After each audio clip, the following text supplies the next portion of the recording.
Hello students, now we are going to discuss about the following in second lesson current electricity. First one, thermoelectric effect. What is thermoelectric effect?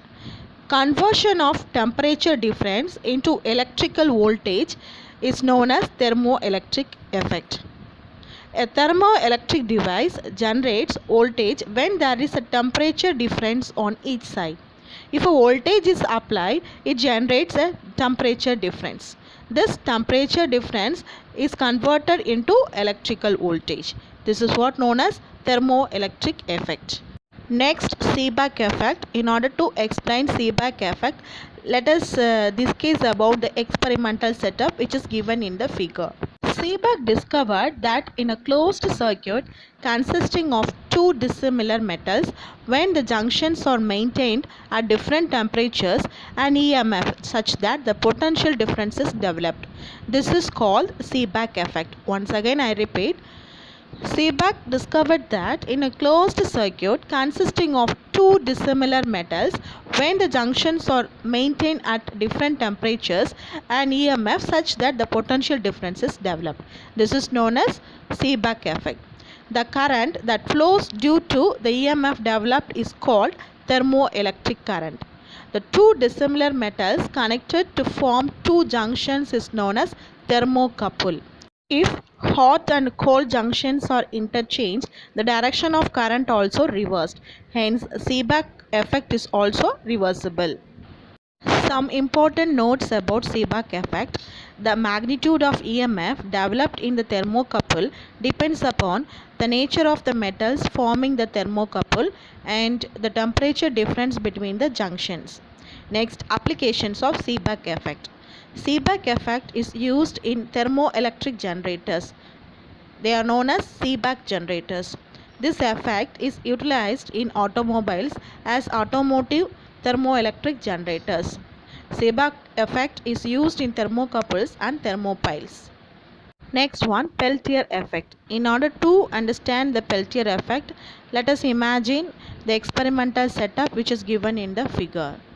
When an electric current is passed through the circuit of thermocouple, heat is evolved at one junction and absorbed at the other junction. This is known as Peltier effect. Once again I repeat, when an electric current is passed through a circuit of a thermocouple, heat is evolved at one junction and absorbed at other junction. This is known as Peltier effect. In copper ion thermocouple, the junctions A and B are maintained at the same temperature. Let a current flows through the thermocouple at junction A, where the current flows from copper to iron. The heat is absorbed and it is become cold. At junction B, where the current flows from iron to copper, heat is liberated and it becomes hot. When the direction of current is reversed, the junction A becomes hot and the junction B becomes cold, so that the Peltier effect is reversible. Next one, the difference between Peltier effect and Joule's effect.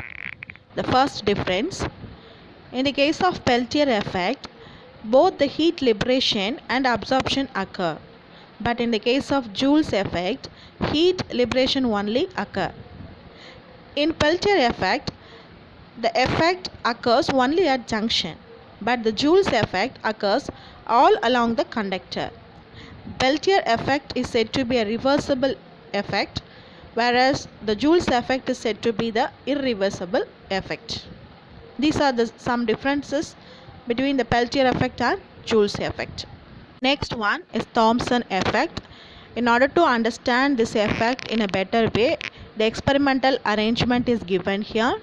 Let us discuss about that. According to Thomson effect, Thomson said that if 2 points in a conductor are at different temperatures, the density of electrons at these points will differ, and as a result, the potential difference is generated between these points. This is known as Thomson effect. Once again I repeat, if 2 points in a conductor are at different temperatures, the density of electrons at these points will differ, and as a result, the potential difference is created between these points. This is known as Thomson effect. There are two types of Thomson effects are possible.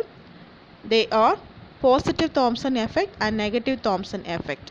Let us discuss about that.